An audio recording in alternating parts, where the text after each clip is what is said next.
What's up, guys? It's Meek. In today's video, I'm going to be I'm going to be explaining family debt and, what is the $37 trillion that the US has in debt. You hear a lot of people talk about this debt, and usually people describe it in the same way, same format, and maybe you don't understand it, or maybe you want to learn about it a little bit more, which I highly encourage you to do. Research everything you hear on the internet. If you want to believe it, research it first. And yeah, so you want to understand it more, I'm going to explain it to you. Let's get into it. So yeah, family debt is a term I coined. So yeah, when you hear someone say family debt, I started that trend. I said the word first. Okay, so here's some misconceptions that you'll see on the internet when anybody talks about this $37 trillion in debt. And yeah, let's get into it. So number one misconception is people will say on the media that it's stolen money from the people. You can't take money that's yours. This is the Federal Reserve made this money. They printed it. It's their paper, not ours. They're just giving it to us to spend and trade and generate value and have something to, have a currency to give value from our own work. And it's just the most common use. It's the most common and efficient way to put a currency or a dollar sign onto our work. Next, our debt is unable to be paid back. Trust me, we can pay the debt back in a couple of sittings, and would definitely be possible. It's not like we don't need to pay the debt back as soon as possible. It's no need because it's family debt, but even then, we're stuck here spending money on fat people and people who can't be healthy and people who don't understand financial literacy. So yeah, that's another thing. We have to also look at ourselves here and understand that the government is having to fund different things that shouldn't be funded, right? So that's the other thing. And then the other misconception is that it's the people's money. No, it's not. Like I said, the government printed this stuff. We did nothing. This is not our paper from our printer, from the trees that we chopped down. No. Most of you guys don't even chop trees here or print paper. So it's like, dude, this is the government's money. We should know that they levied this. So this is theirs. We have to understand that money is not like when people say money isn't real. Think of it like this: money is not real because it's not yours. It's not exactly yours. It can be taken away anytime because it's not yours. It's the government's, and they've trademarked it. They've marked it up with a bunch of different markings. You cannot duplicate this dollar. You cannot do it yourself. No. So let me explain why I use the term family debt instead of just debt in general, because I think when you coin anything, the term debt, it gets a little bit iffy. It sounds bad. Like when you hear a wealthy person has debt, you think, oh, bankruptcy and they're failing. Or then when you look at a person who has debt, like a normal person like us, civilians, you'll think, oh, that's really, really bad. They have debt. They can't fund themselves. They can't do anything. So, it's levels to this. Debt, like civilian debt, normal debt is bad. Wealthy debt, not bad. That's it. It's called assets. This debt, trust me, it's family debt. It's not bad. So, when I say family debt, what does that mean? I'm going to use an example. The government, so think of it as this. The government is basically borrowing from their wives, mostly. Who is the wives? Social Security and Medicare. This is what you call treasury bonds, where the government is funding or borrowing from the government. So the government owes itself more money. So think of it as a pie chart. Most of the money that the government owes in debt is to itself.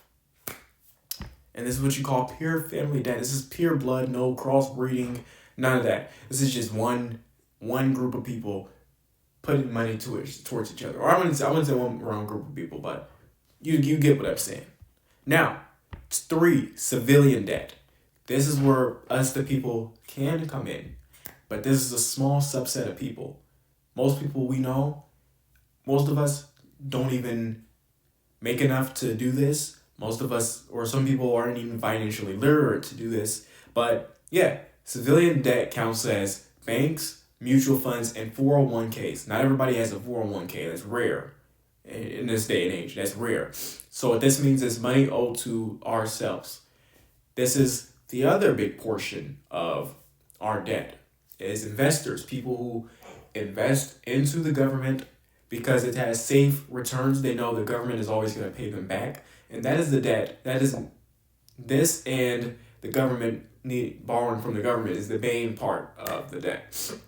Next is foreign debt. This is the debt we all hear about, and a lot of people talk about, oh yeah, China's currency is gonna nuke the U.S. currency. No, it's not. Japan's currency is gonna do this to the U.S. currency. No, it's not, because this is what the media tells you. The media tells you we owe all this debt to all these different countries because, oh, we're taking money from there, we're importing, and we're getting oil from here, and we're buying all these Chinese products.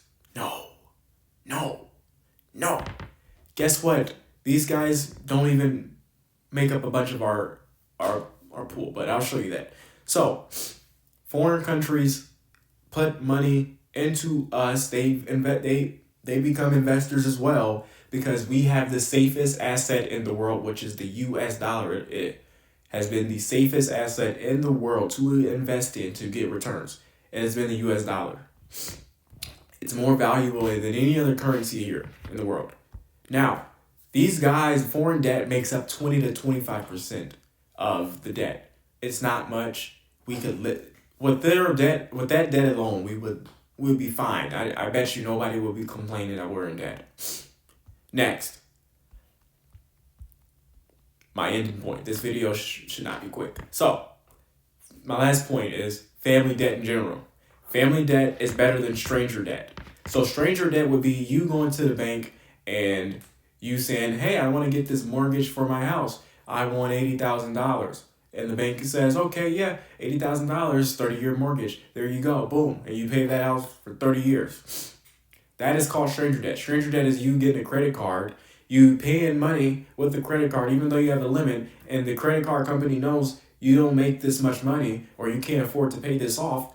And then the credit card company is saying, oh, you betrayed us. You went over of what you can afford. Now you can't pay us back, so we're just going to charge you 15% interest. The U.S. debt does not work like that. The U.S. debt pays back, right? They pay people back. The thing is, though, is that the number is just really high. Now, you'd never, also remember this. This is the reason I call this family debt, is because of this. Trust me, I probably owe my brothers a shit ton of money. My brothers probably owe me a shit ton of money. I probably owe my mom a shit ton of money because I probably told her, hey, can you take me this place? I'll give you $20. Or if you do this, I'll give you $20. Something like that.